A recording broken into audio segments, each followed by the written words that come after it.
minus 1 minute. More juice for the gyro. Like the juice. T minus 50 seconds. At the point where we're at, it is a lot easier for new people to get up to speed really quick. T minus 40 seconds. Let's go. That's a W. That's E1. That's E1. That's a W. How many people want to eat a W tonight? T minus 30 seconds. Rick Hill taking over our camera. I think there may be a penalty for excessive celebration, but you know what? I'm going to let that one slide. T minus 20 seconds. That's what I'm talking about. How y'all fun? 10, 9, 8, 7, 6, 5, Take a deep 4, breath. 3, This is it right 2, here. 1, 0.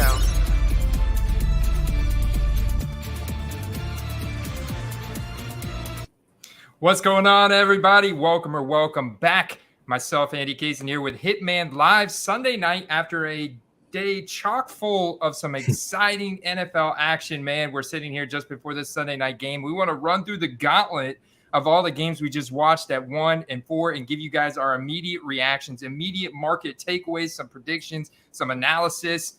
Let's dig in. Steve, how you feeling, man?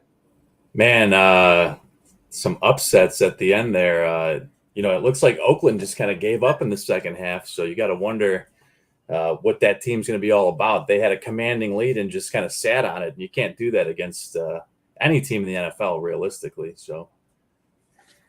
No, you can't do that. Kyler Murray definitely kind of woke up there in the second half. And, man, dude, I would say, like, the Raiders, pretty concerning, man. Pretty concerning. It definitely looks like the Chiefs at this point, especially with the Justin Herbert injury. We'll see how much time that kind of holds him back. But between the Chiefs and the Chargers, like, I think they're clearly in the lead in this AFC West division. You're also got to be concerned about the Denver Broncos, like the Houston Texans putting up a fight again. I mean, the Broncos got booed like 3 or 4 times this game. Clearly, Nathaniel Hackett, like, what the hell are you thinking half the time?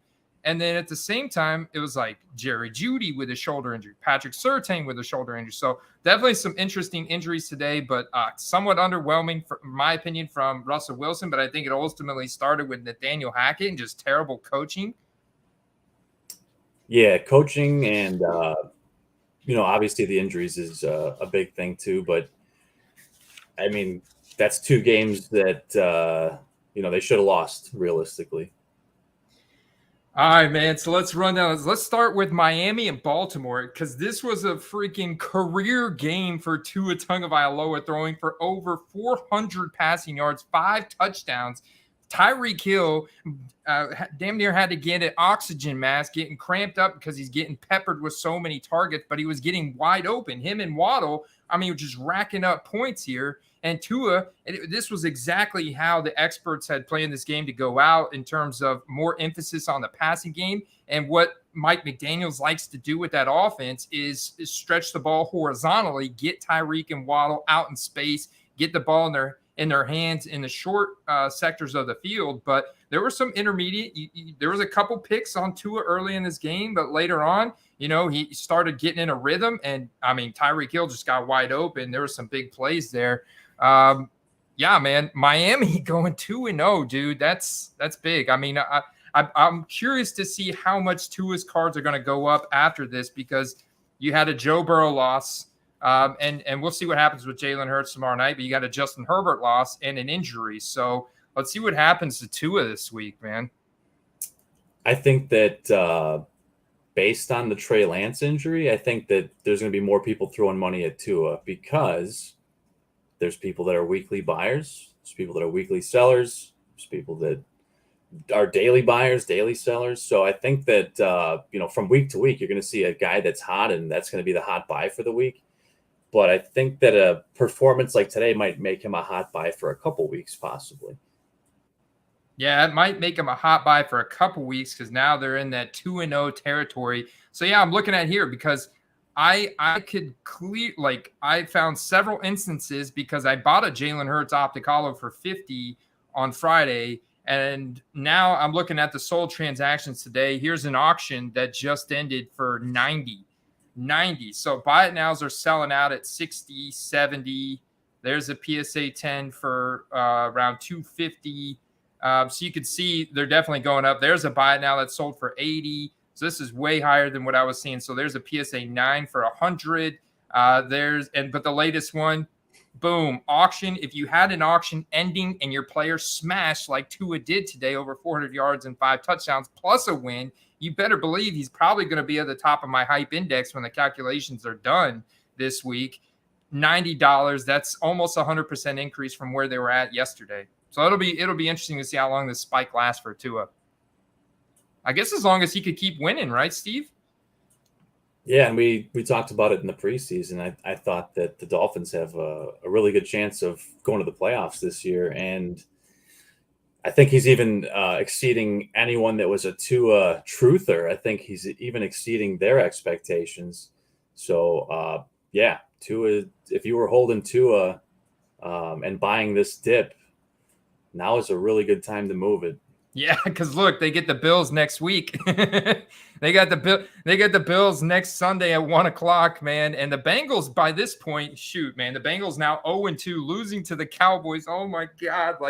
But no, I secretly, Steve, wanted this to happen, but I didn't want it to happen. Like I tweeted it earlier today, and I tagged Carter because I'm like, this would be a perfect opportunity to buy into Joe Burrow. Like, his optic hollow values may get to where Tua's are right now because Tua's 2-0, and he just came off of this historic career game for himself. And Joe Burrow, once again, started off very slow. The pressure got to him big time. Like, I'm very worried about their offensive line. It's clearly not nearly as good as what it was pumped up to be in the offseason with the moves that they made and everything. I mean, of course, Micah Parsons is just a phenom. He's a game wrecker of himself, and they had TJ Watt to contend with in week 1.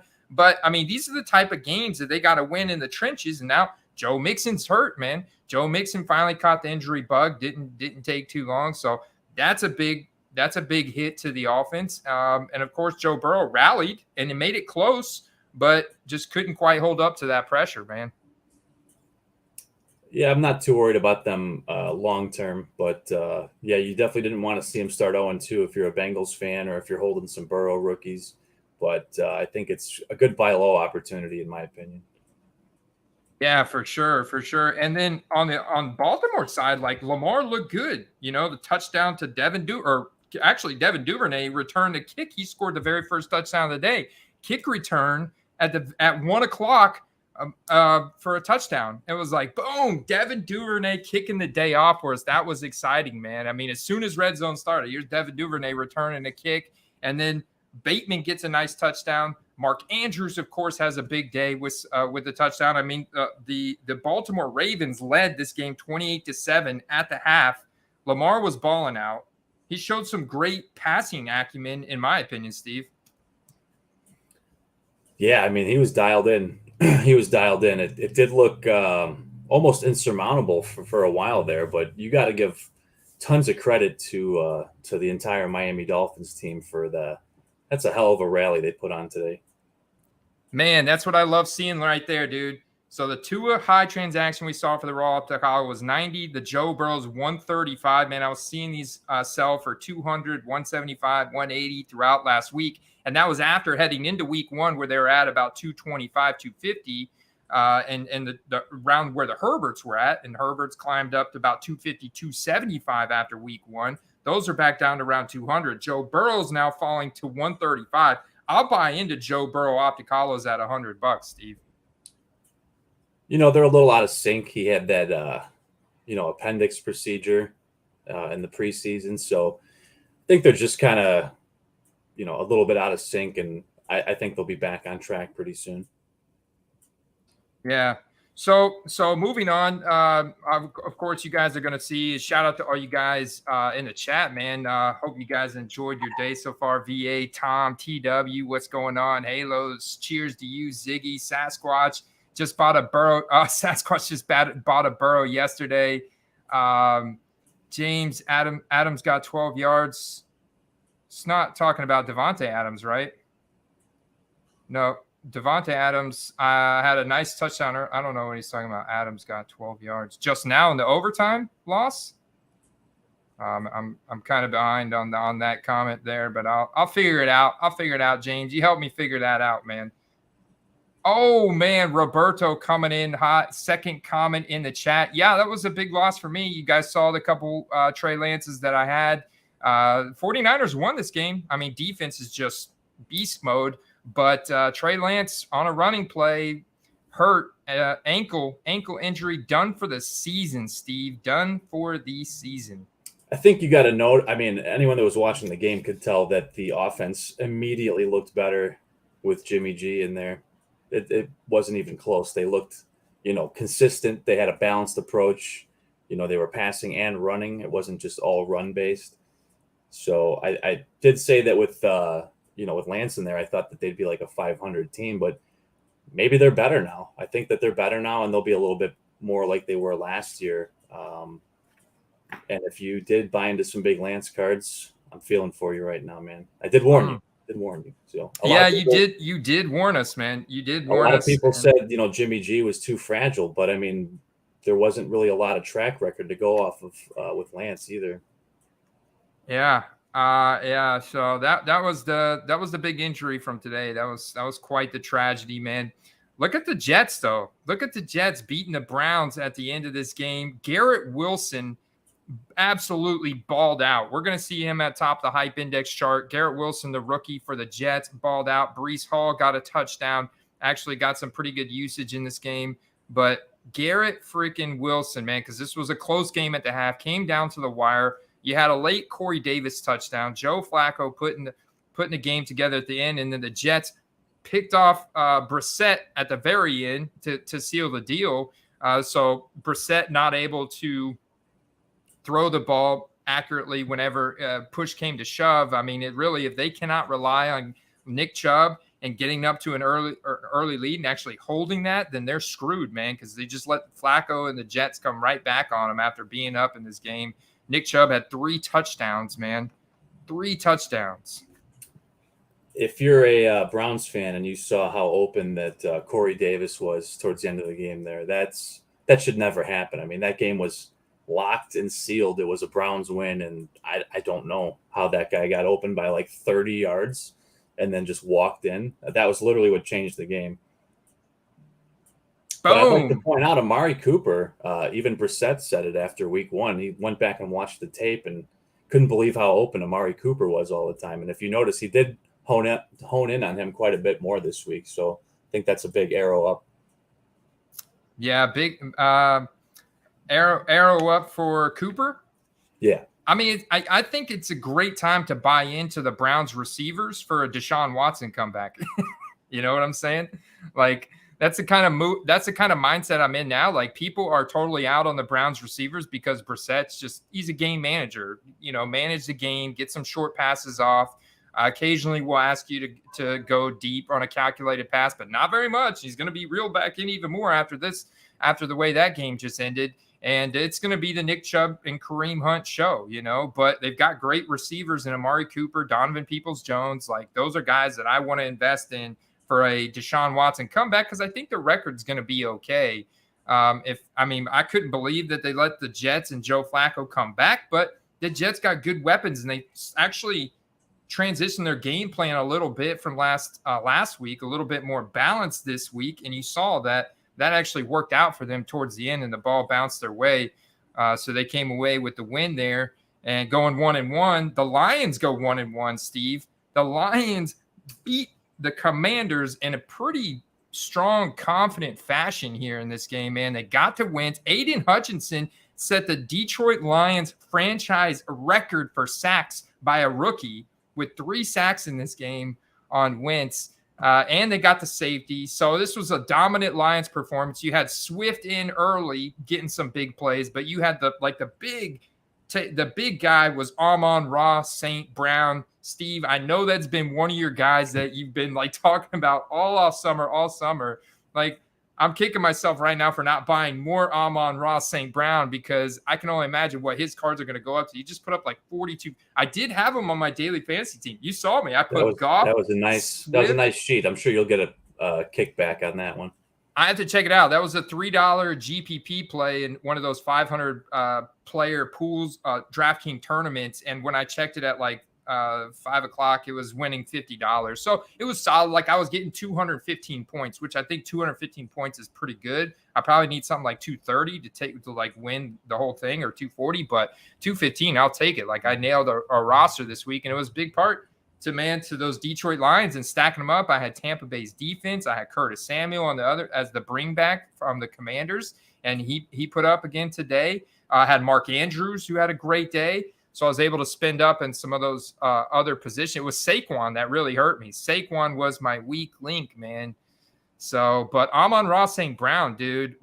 Whoa, man. And you know, a lot of people were, down on the Lions for losing week 1, but they didn't lose by much. And I think people have still yet to see how good the Eagles really are. I mean, the Eagles are one of the best teams in the NFC. And to be almost 2-0, I mean, I've been talking about this. You've been talking about this. We've been talking about them on the channel for months now, and with much pushback. But I'm seeing a little less pushback every time we talk about it. So I think people are starting to see that they are a competent offense. Yeah, they're a competent offense, and we talked about how good their offensive line is. They showed it again against the Commanders. Man, you get Goff time back there. He's great with a clean pocket, and the weapons are great. You know, Amon-Ra St. Brown now setting NFL records with how many he's like. I saw it was next gen stats record earlier. It was 8 consecutive games with 8+ receptions, something like a 30% or greater target share for 8 consecutive games now. I think it's some kind of new NFL next gen record. Maybe it correlates also with his age and being a second-year receiver. So, I mean, dude, that's a deal. So, I mean, I think we're going to see a ton of these transactions happen tonight, today. Field level silver, which I found out, Steve, these are hobby only. Like somebody, I can't remember who commented, and I didn't realize that's what the big change was from 2020 Select to 2021, was they made the field level silvers hobby only products. So they're going to be considerably more rare. And that for $25 is fantastic, or $20 is Speaking fantastic. Speaking of the Lions and Bob Graff's comment, Chark got overthrown by like an inch on a long pass. So, I mean, it could have even been crazier. But, I mean, the man threw for four TDs, and they had a big win. So, I think that you got to be excited if you're a Lions fan. Yeah, I think so. I think you got to be excited if you're a Lions fan. I think you got to realize that game against I think the Eagles are really freaking good. And we're about to see tomorrow night, because that's what's so awesome about the NFL. We're about to see tomorrow night they play the Vikings, man, who took down the Packers last week. And we'll get to see how good your Chicago Bears are tonight in just a little bit, man, playing the Green Bay Packers. How are you feeling about that game tonight, Steve? Playing in Lambeau is never favorable. And we don't exactly have a winning record against Rodgers. In fact, if you remember the last time we played in Lambeau, it was the famous "I still own you" Rodgers comment. So we'll see. I do think it's going to be closer than most people think, but Bears are 10-point underdogs. It's pretty big. These are buy it nows for me, Steve. I think I might be buying. Like, I'm not going to look at somebody spend $100, like his autograph cards, when they get up to triple digits like that. I think it's a great play to pivot and buy $10 optic hollows, because that's the next thing. These are going to start going up to $20, $30. You know, Jamar Chase's optic hollow, for example, we just pulled it up the other day. That's like a $50, $60 card, you know? So for this just to go up to 20, you know, I've been watching the Justin Jefferson optic hollows throughout this week, going for 70 to 75. The Jonathan Taylor is going for 25, which is like, can we talk about the Colts now for a second? Because what the hell is going on with them, man? Is it Frank Reich? Is it the coaching? Like, where was Jonathan Taylor in the first half? I didn't catch this whole game, but the freaking Colts got destroyed. They got shut out by the Jacksonville Jaguars. Are you kidding me? I mean, I get it was in Jacksonville, but for them to get shut out, I know they didn't have any Michael Pittman, but was it really that big of a hit? I didn't see, like, there was a decent game for Ashton Doolin. He actually paid off for me at his salary on DraftKings of $3,200. I got like 12 or 13 fantasy points from him. But Matt Ryan was terrible in this game. 3 interceptions? What the hell? You know, the front four were in the backfield almost every play. The other Josh Allen, in fact, had a huge game, and that guy's going to probably go to the Pro Bowl this year. And Jonathan Taylor had a couple good runs, but had a terrible game overall. And I think it goes to show you on a team that has an elite receiver like Michael Pittman, when he's not there, it shows you where the skill drop off is after that, because they couldn't get anything going in the passing game either. Now, Christian Kirk had a great game. That was the other guy that I had on my daily fantasy that got me there to the 215 point. Christian Kirk, clear alpha for the Jags. He is earning every single penny that they're paying him in that massive contract. And he's doing it. We knew Christian Kirk was capable of this. And, he is proving it in Jacksonville. So that's good. I didn't really get to really see, focus in a whole lot on Trevor Lawrence's play to see if he was actually playing good or if he was, but I felt like he was looking not half bad against the Colts. And I thought the Colts defense would be better. Matt Ryan looked terrible. And they can't blame it all not having Michael Pittman. That's some garbage. I felt like they didn't run the ball to Jonathan Taylor enough. When they finally started feeding him in the second half, he was breaking off these big runs. And that's when they were trying to rally. But then they get to the red zone, and Matt Ryan was just crumbling. But maybe, like you said, it was that pressure. If that's the case, they're supposed to have a top 10 offensive line. Like, what the hell, So that is concerning, because now the Colts tied the Texans in week 1. Now they go on a loss. A little concerned. They're going to have to really bounce back and prove themselves after this. I don't think Matt Ryan's cards now are going to pop unless he actually makes the playoffs. And we know that's going to be tough in the AFC. Yeah, there's still tons of time for them to rebound, but I think that if you're considered like a favorite to make it to the playoffs and you start 0-2, it's definitely a big hit, not just to your odds to now make the playoffs, but also for your card values.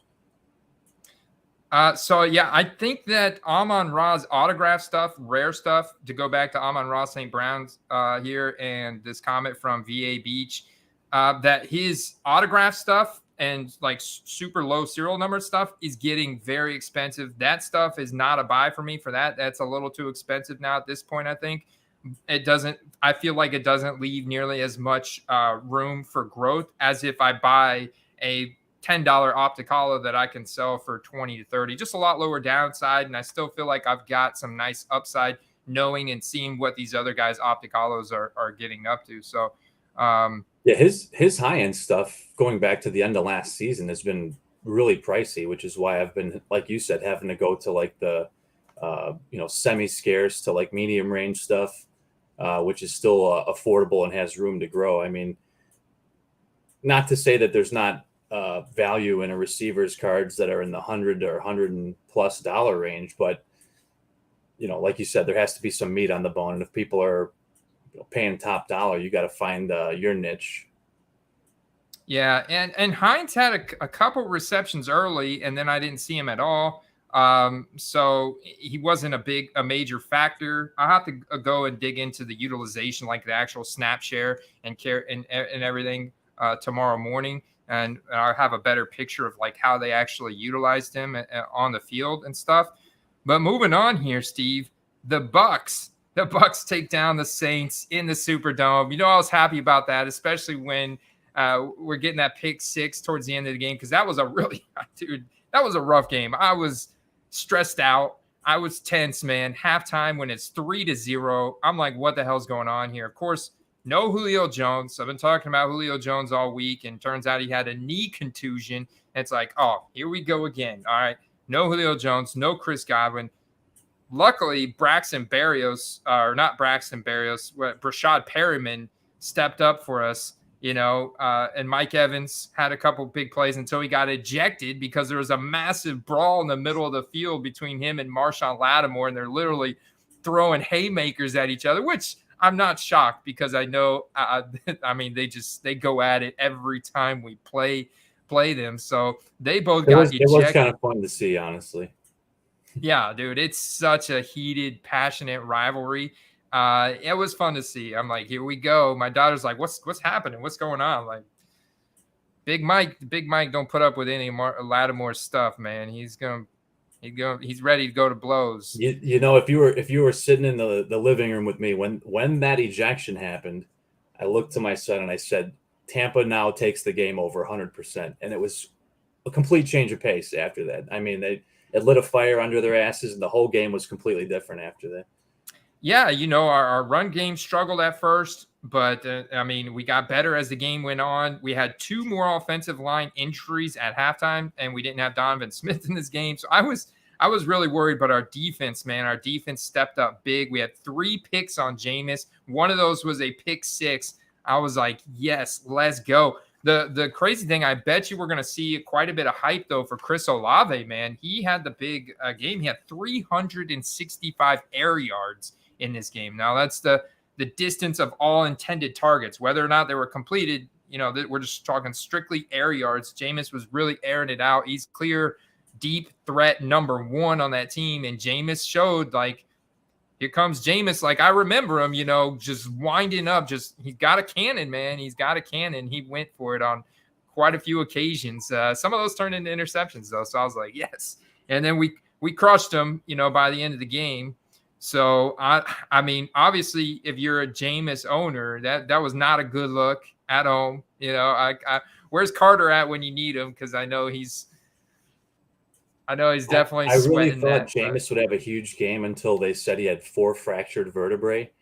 And then I kind of knew that you go into a game, even if you've got painkillers, it still limits you. So it's going to be interesting to see if he can keep it together until he's feeling better. Oh, man, I hope Evans and Lattimore don't get suspended. Hopefully they just get fined and they were just ejected for that game. That would really suck, man. Most likely a fine. I think the most would be a game, but probably not. So I'm thinking I'm going to do a quick search on what Chris Olave's rookie cards are going up to, because that was a big game. Also, Garrett Wilson. I'll do a quick search on both of those guys. They had monster days. And then the Giants, the freaking Giants, Steve, and the NFC East go 2-0, beating the Panthers. The Panthers are now 0-2. Oh, my God, dude. The Panthers struggle to sustain drives, dude. I hate to say it, but the Giants, without Kayvon Thibodeau, without Azeez Ojulari, I think I'm saying his name right, they still got pressure to Baker Mayfield. Like, that offensive line, even with drafting Ike Ekwonu in the beginning of the first round, is not good, dude. And Baker does not do good under pressure, man. And they got to him again. They struggled to sustain drives. And it was 6-6 at half. And the Giants, I mean, it was a close game, but the Giants still found a way to pressure Baker, create the turnovers, and the blitz gets home, man. Baker was shut down. Giants are a lot like the Bears in the way that they win, and it's never really that exciting, but record is really the only thing that matters at the end of the day. So I definitely don't think a lot of people expected them to be 2-0, and I don't think a lot of people expected, the Panthers to be 0-2, but they took way too long to get it going, and by then it was a little bit too late. Yep. By then it was a little too late. We're not seeing quite the same focus on Christian McCaffrey that we've seen. They've tried spread it around more, but man, it's a shame because I feel like a lot of DJ Moore's talent is not being utilized in that offense. I feel like a lot, they've got some good weapons and it's just not being maximized.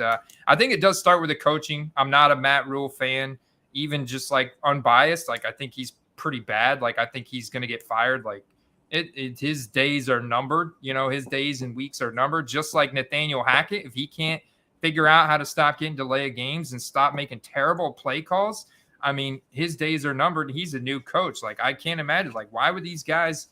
I don't know why they brought him in whenever they had so many options in Denver. Bring in Brian Daboll. I'm bringing Matt Eberflus. Bring in any of these guys around the league that were available for hire. Doug Peterson. Bring in anybody. You bring in Nathaniel Hackett. Guy just looks kind of spaced out over there. And clearly it shows that, he's making bad decisions, dude. And so Matt Rule, same thing. Matt Rule doesn't look as spaced out, but he's just making bad decisions, dude. Well, they're not utilizing their superstars. And I get that they want to spread the ball around, but when you have McCaffrey in the backfield and you have DJ Moore, you need to utilize those guys if you want to win games. And not to say that other guys can't contribute, but they were leaning on like Shi Smith like really early in the game, and I thought that was kind of interesting. Like, you're not here to try to make superstars. You should be just trying to win games. Let's see who the Giants get next week. Oh, the Cowboys on Monday Night Football. That game's winnable, man. I mean, the Cowboys won today. Yes, they did. And we'd be buying that dip into the Bengals because they're now 0-2. But, I mean, come on, man. The Giants, the Cowboys won that game today thanks to their defensive pressure. Micah Parsons, I mean, if they didn't have Micah Parsons, I mean, they'd be in really big trouble. And Cooper Rush definitely had some, he had some luck. He put together a couple nice drives there and connected with that Noah Brown. Otherwise, though, I mean, Tony Pollard broke off a monster run. Like, Tony Pollard came through for him. Zeke Elliott, I think, in my opinion, like if any of you guys out there are holding Zeke Elliott cards, he looks old. It just doesn't, you can see just a massive difference between Zeke Elliott taking the handoff and Tony Pollard. And if I had Zeke cards, I'd be trying to sell them now while he's still very relevant, Yeah, they opened up some big holes for him, and he didn't really do a lot with it. And I don't know if that's just because they were sitting on the run with Cooper Rush in there, or what the case is. But no one really stood out on the Cowboys. They just managed to win it through field position and defense. Yeah, that'd be wild, man. If the Giants can go 3-0, and Saquon didn't have the big game today, but that's okay. I didn't see Kadarius Toney's box score, but it was nothing great. I was really more of a grinded out game, and I think Daniel Jones managed it fairly well. I think a lot of what's holding this team together is Brian Daboll, man, really bringing this team together. And I think that Daniel Jones could even be a buy now. Look at that Aqua. That's a good buy. The Aqua, 27 minutes left here, only 38. Oh, SGC 10, serial numbered out of 299, kind of color match. Dude, yeah, that is very undervalued, man. People still aren't buying into it. But if they go 3-0, then it becomes a really real deal, right? Like a pretty real deal. And it's just obviously it's going to take more for people to kind of jump on board there just because of the rocky first few years to his career and the Giants as a whole. But, I mean, off to the hot start this year, man, 2-0. I could see these prices pick up throughout the week here. I get the Cowboys next week. I feel confident in Brian Daboll designing a game plan that kind of, more or less neutralizes the defensive line pressure that the Cowboys could put on him. And you got some mobility from Daniel Jones. Saquon Barkley is fully healthy, and, I mean, he's looking great out there. So, yeah, I mean, I think that's a very winnable game for the Giants to go 3-0, honestly. I definitely don't disagree. And, he's not going to, blow the roof off the stadium by throwing for 350 yards. But, they're going to put together a playbook for him where he can game manage and win games for them. So I think that at least right now he's still a buy. And, if they can compete in the division, it's going to keep people interested, up to the playoffs. Yeah. Hey, what's going on, Andrew Perry? No, we have not discussed that yet. Kind of running through the gauntlet here of each of our main games, but we're going to get to it, man. So make sure you guys smash that like button. We're going to get to it. Next up is the Patriots at the Steelers. The Patriots come away with the win here. I hate to tell you this, Steve, but Trubisky not looking good, man. It's not looking good. If I had a little panic GIF, a panic emoji for anybody out there holding Trubisky rookie cards, it would be panic and sell now. Yeah, I mean, I think that if you watched any of that game, you saw about how bad that line really is. I mean, he made quite a few really good plays and some not so good ones, but there really wasn't any time in the pocket to do a whole lot. So we can only hope that there's a little bit better protection going forward. I think that, with the lack of time to throw the ball, you could put, most good quarterbacks back there, and they would have a limited success rate as well. So, but he made some outstanding throws, and they still almost won that game. So true, it was close. 17-14 final was close. It was down in the trenches. I give you that, and I didn't singularly watch that whole game, so I do know the Patriots were putting a lot of pressure. Their defense was playing great. They relied on it a lot today. It was like that game plan of Patriots defense, Bill Belichick defense, and run the ball. And Damon Harris, definitely a concerning injury there at the end of that game, hurt his leg pretty bad at the end. So, okay, they're 1-1 now. Let's see who the Steelers are playing next week. But I did hear Trubisky get booed. Did you hear him get booed? He got booed late in the game. Yeah, I mean, that wouldn't surprise me. And obviously they have high expectations in a game that was winnable. So, we can just hope they give the man some time to throw the ball and more things happen. So, wow, they're going to Cleveland, divisional matchup Thursday night, brother.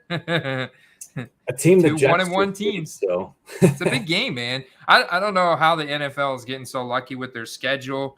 The puppeteer behind the scenes pulling the strings on these games, these matchups, but they're keeping us on the edge of the seats, our edge of our seats, man. I got to tell them, I got to give them that. It's been super exciting every game.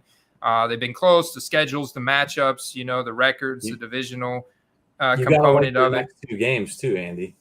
Whew, son. So I think that's going to be a better, give you a better idea of what they're capable of. They're not playing a higher echelon defense. Not that their line is necessarily good against any team, but maybe they'll have some time to throw the ball for once. That's good to hear, Andrew, because that didn't look too good, man. Bob said by some miracle Jets are 3-2 or 4. I mean, I would stick with Flacco. I think Flacco's better at this point in his career than Zach Wilson. I think he presents you with a lot more better opportunity to win. I think you saw that today, and I think if Zach Wilson was out there today, the Jets wouldn't have won that game. It's interesting, man. It's definitely a thing to watch because, I don't know. Flacco's kind of like the not quite an ageless wonder yet, but he toughed it out, and you got to give him credit for winning the game with them because it looked insurmountable at one point. So the Jets are playing the Bengals at home next week. Man. Oh, man, there's no way the Bengals go 0-3, is there? That would be insane. Oof.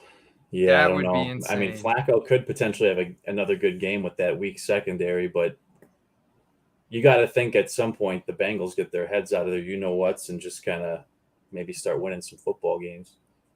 Yeah. You know what was exciting? This was a big week for the rookies because I was super excited to see Breece Hall getting work. I was super excited to see all that work that Garrett Wilson got. I was like, yes, we're getting to see what a potential ceiling could be like for these guys. And that was exciting. So that's going to lead to a lot of hype. Don't be surprised, guys, if the rookies this week are leading my hype index and we're seeing quite a few transactions. Like I'm already looking here for Chris Olave. You got your pen pals, Steve. Chris Olave, we talked about him having 365 air yards from Jameis today. It's going to be a lot of transactions, probably even more on Garrett Wilson because his team also won.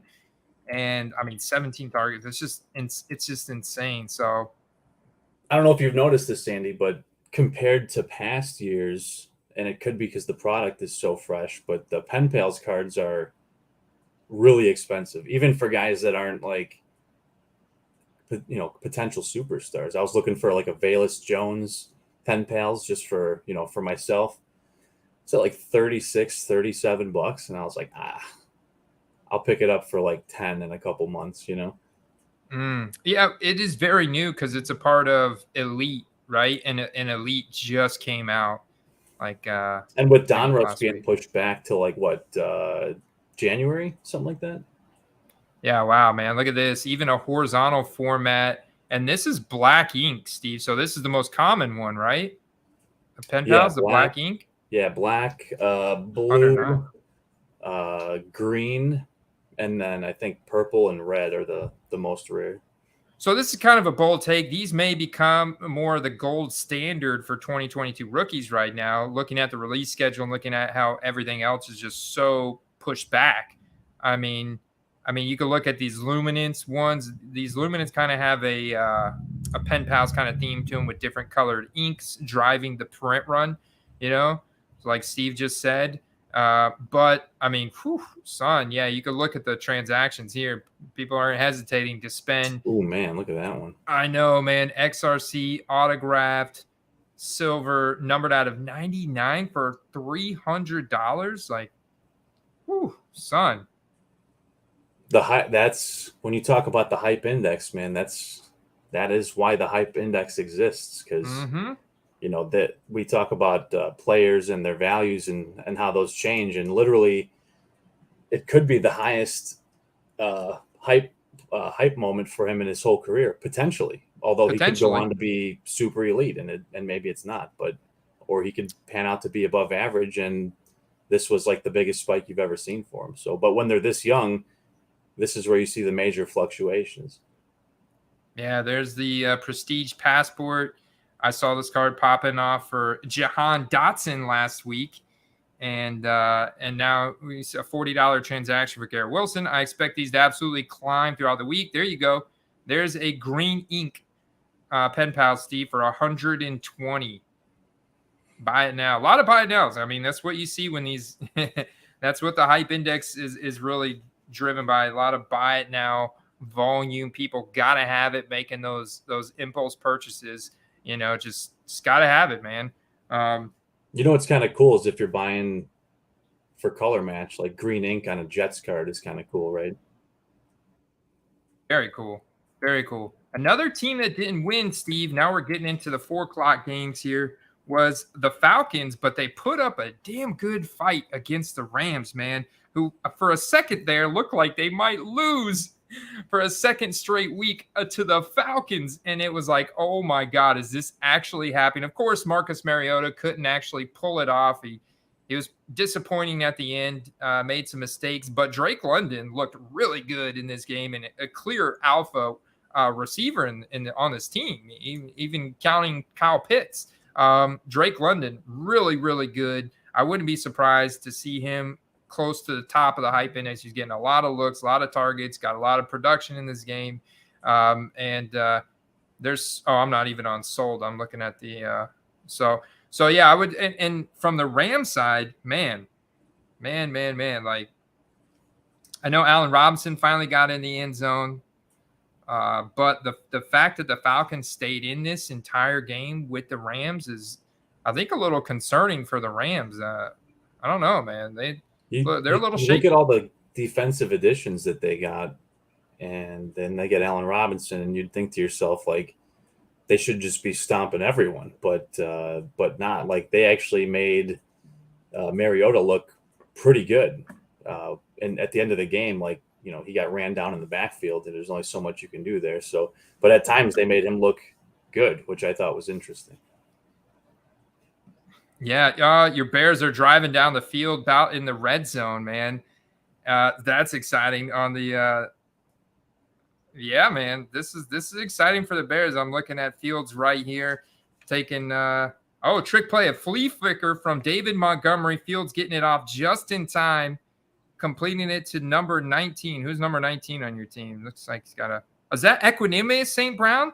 That's the other St. Brown, man. The St. Brown brothers. Yeah, it's his brother. The St. Brown brothers. Oh, look at D-Mont. Oh, David Montgomery might get in, brother. Ooh, you got it. Almost a goal to go here. David Montgomery about to score. The Green Bay's got 3 on the board. So we'll finish up our takeaways. You can dig into that game.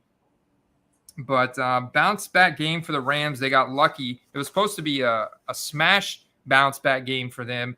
Didn't quite turn out to be that. David Montgomery almost in the end zone. The 49ers beat the Seahawks at home, but we talked about this in the beginning of the live stream because you had the comments from Roberto, from everybody, but Trey Lance, season over. You got to hold those cards. But I have a buy for you, Steve.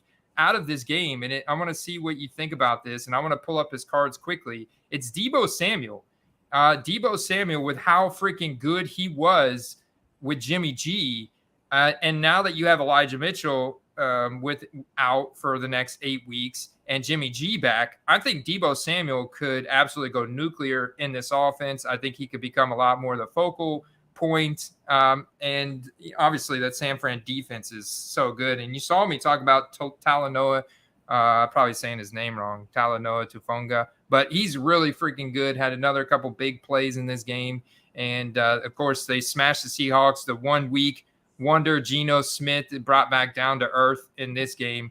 And but Steve, what say you? Deebo Samuel, do you think he's a buy right now? How much do you think his optic hollows are going for right now? Just not non-auto, like the regular optic hollows. I mean, yeah. They are 2019, so a little bit more rare. Definitely a little bit harder to find. I haven't really followed those too much, but just a random guess, maybe like $40. $40. Let's see. Actually, and I do agree that with them having actual passing game, his value will go up. See, this is interesting because they are pretty rare. They're pretty rare. Yeah, Nani. Yeah, man. We touched on the Dolphins earlier. Massive day for the Dolphins and Tua, just massive. Well, yeah, not too far off. Yeah, but what's weird is, okay, someone got optic hollow on September 4th and 5th for under $20, about $20 out the door. Look at the crazy variety, like the price variety on ComC from September 5th. But this, like, why hasn't one been purchased since September 5th? That's kind of strange. But that also, like I said, they are short print. They are pretty rare. Like, it's not super common. Yeah, you saw the big price difference between someone that landed them in the auction and the two buy it nows. So yeah, kind of why we emphasize the auction preference. Now, it doesn't always work out that way, but a lot of times it does. What about field level silvers? Field level silvers from 2019 do fantastic as well. It's so easy to compare him to AJ Brown, or Terry McLaurin, DK Metcalf. Still had an insane one-handed catch he brought in. They got called back because there was an illegal offensive lineman downfield. But that was a big play from DK that I remember seeing in this game. So yeah, I mean, his prices are, I guess, elevated. Like right now, tonight wouldn't be the time to buy them, but I mean, like this 9, depending on what time that closes at tonight at 10, that could be a good buy. Of course, Monday night is still the number one night of the week for auctions in terms of like quantity of auctions closing. So I think it's always an opportunity to buy on Monday night. Yeah, I think there's definitely an opportunity there to stalk Deebo Samuel's rookie cards on eBay and like snipe them throughout the week, because I think he's a guy that could absolutely continue to ascend now that it's the Jimmy G show and no Elijah Mitchell, that kind of thing. So yeah. I mean, they showed a little ticker at the bottom when Jimmy G came into the game, and the runs versus pass ratio was stabilized. It was like 1 pass to 3 runs with Trey in the game, and it was like pretty 50-50 with Jimmy G. So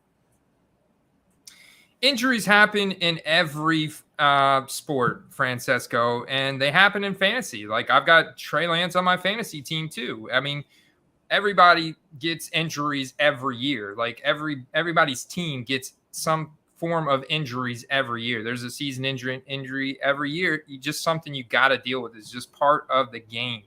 It happens, man. It happens. And so you just got to do your best with what you do have available in your collection. You got to make the note. You got to adjust and move forward. You got to learn from those mistakes. And that's why diversifying your investments, if you're doing it for profit, is advisable. Because if you're all in on one guy and something bad happens, well, that's bad, right? I mean, it's no different than if you had a stock portfolio. You wouldn't buy all of stock A and put all your eggs in one basket. You'd probably have like maybe a fair amount of stock A, but some other stuff as like a hedge.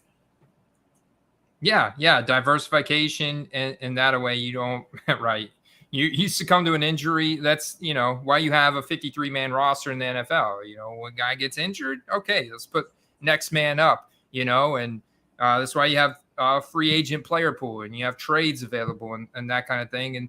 And then there's always like modern sports medicine is very good. So this guy's going to come back. There's going to be hype for him again. He is an early first-round draft pick. He's only his second year. He will be back. He will be hyped up again at some point because we still haven't gotten to see a large sample size. And now he gets hurt right after the monsoon game. So as soon as he's healthy and coming back again, people are going to get hyped up about him again because,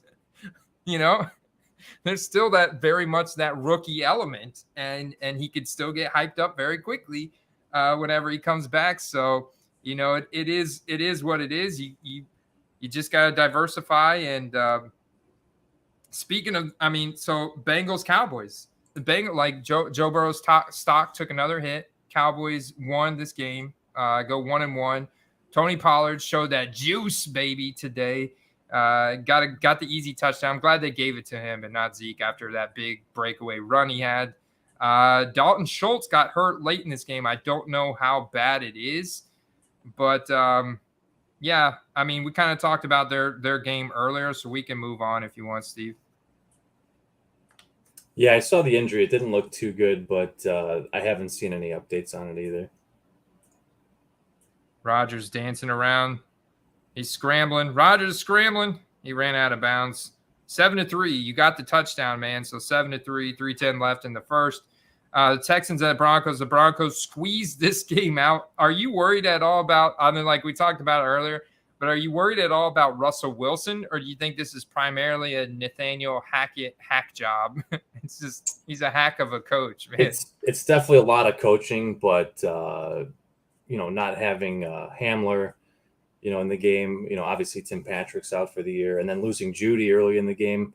I think that kind of spreads them pretty thin as far as their skill position players. I thought that they could have went back to throwing to the running backs a lot more this week as a viable strategy like they did week one, but they didn't really do that. So I think it is more coaching than anything else, but as far as Russ's stat line did not look good. Yeah, and as far as the receivers, it's now become the Courtland Sutton show. We'll see how much time Jerry Jeudy misses with that shoulder injury, but clear alpha, clear target leader. Russ obviously has a chemistry built with them. KJ Hamler was also out already. That guy's just constantly banged up with injuries. And Courtland Sutton is the man in that offense, which makes me feel good because I've been investing in him quite a bit this offseason. Shout out to Jay. He's getting some hits on his Kirk. I'm assuming you're talking Christian Kirk with a big day there for the Jags, the clear alpha wide receiver for the Jags. That's something else you could put on paper this season.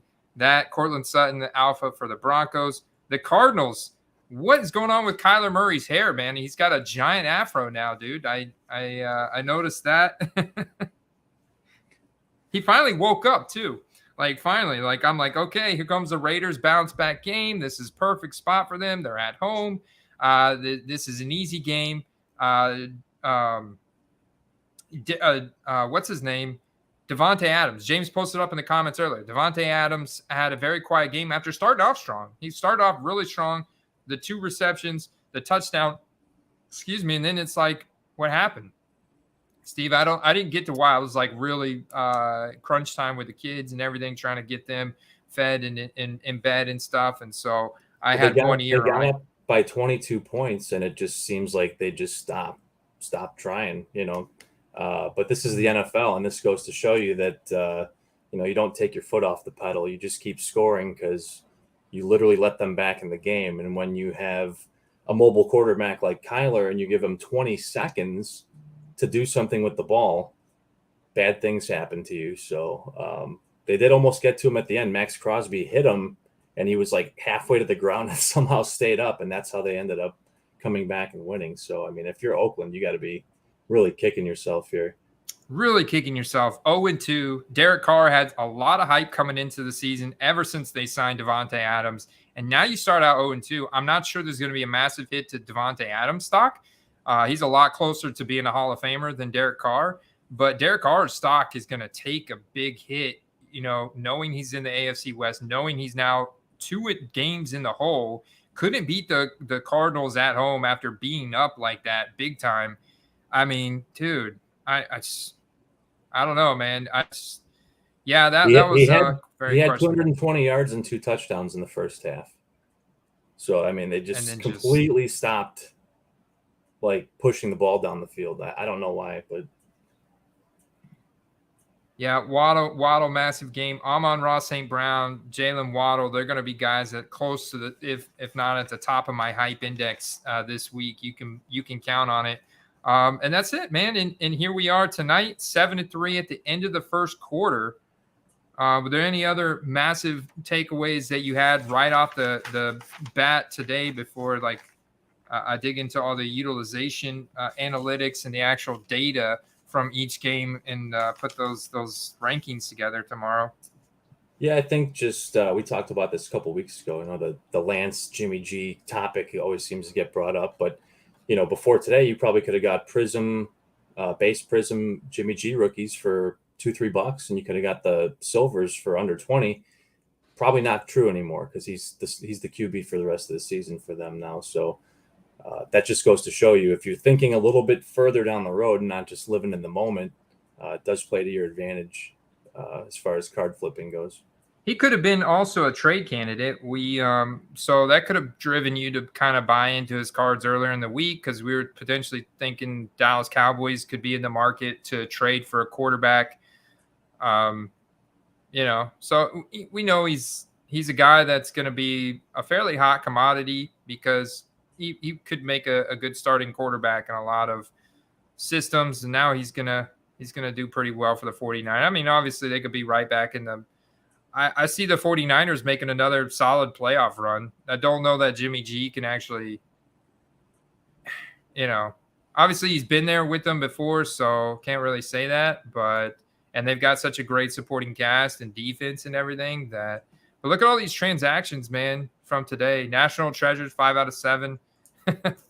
Somebody just drop it. Okay, $500. Jimmy G, starting job. Yeah, I mean, maybe a reach of a play, but if that defense is as good as everyone says they are, and they make a playoff run and maybe potentially a Super Bowl run, I mean, there's still money to be made there. But again, that's working with quite a few hypotheticals. There's just everything across the board, man. It looks like the average resale value probably around $50, $60. The average card, it's something short print, a lot of autograph stuff in these price ranges of $40 to $60 selling. There's also a lot of just base stuff still selling. People wanting to buy tops or a top strata for a couple dollars just to get a slice of the Jimmy G market now that he's back to being a starting quarterback. There's also people spending, $1,200, man. There's the one National Treasures 2 out of 4, dude. Authenticity guarantee. That's today. I mean, these are all buy it now transactions. You're going to see few auctions because people weren't anticipating this. So people didn't have Jimmy G auctions ending today. It's just a ton of buy it now sold data. And now, there's probably guys right now starting auctions tonight, and they'll run it 7 days till next Sunday, the next time they play, and try and capitalize on that hype.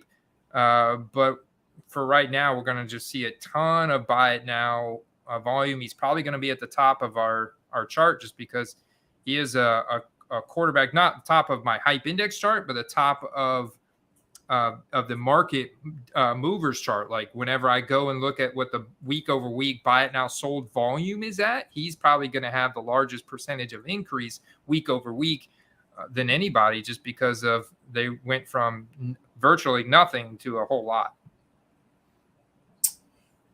Yeah, but I think that honestly, even though he's not the most investable quarterback, I think he gives them the best chance to win actual games. So if you're a Niners fan, I know that you're probably bummed about Lance, but I think realistically, from just the outside viewpoint, from a neutral viewpoint, I think that that actually helps the team. Yeah, and I'm not. I mean, yeah, I guess it could be put worth an immediate flip at these price tiers. Like a PSA 10, even Bowman, something like PSA 10 for $20. That's easy to flip. Something from Topps, Bowman. I mean, obviously the prices are gonna go up, but they're so cheap right now, and it could be short-lived. Like this spike, I don't anticipate it to continue climbing. It's one of those things that's an immediate spike, and then that levels off. And then if they make the playoffs and he has just like really good performances and he stacks those on top of each other, then we'll see the hype kind of really pick up, and his prices kind of clearly go up in value. But there's going to be a lot of, like after tonight, there's going to be a lot of Jimmy G's like auctions flood the market this week. People trying to now sell, like, oh man, I got a chance. I think this is another good example of people that have been watching this channel for a while, guys we've talked about that have panned out and have been good investments. This is an example of being proactive and not reactive with investing, because by the time everyone else is already buying, the price point's already up. So if you can get, knowing that Jimmy G will probably be starting somewhere, either this year or next year, even before the injury, you could have already been in on him. You know what I mean? And this could have been your flip. This could have been your sale instead. So just a little note. Yeah, man, this could have been your sale, guys. All right, enjoy the rest of tonight's game. 7-10 Packers. The Bears have the ball at the 20. I'm going to go grab some dinner, but this has been a fun time, Steve, hopping on here for an hour, just giving our immediate reactions and takeaways and looking at some market data. But I'll be compiling the rest of my data tonight and tomorrow, and I'll be back on the airwaves tomorrow. And Steve and I will be live Tuesday night going over the card wire, guys that are going to be on the waiver wire, guys that are potentially sleepers that we want to add to our collections for next week. We're talking about being proactive. We're going to do our best to help you guys be proactive live Tuesday night. You don't want to miss it. Steve, I appreciate you, sir. Good times, Andy. Go Bears, and looking forward to some Monday Night Football talk as well when I see you next. Yes, sir. Yes, sir, man. Vikings, Eagles.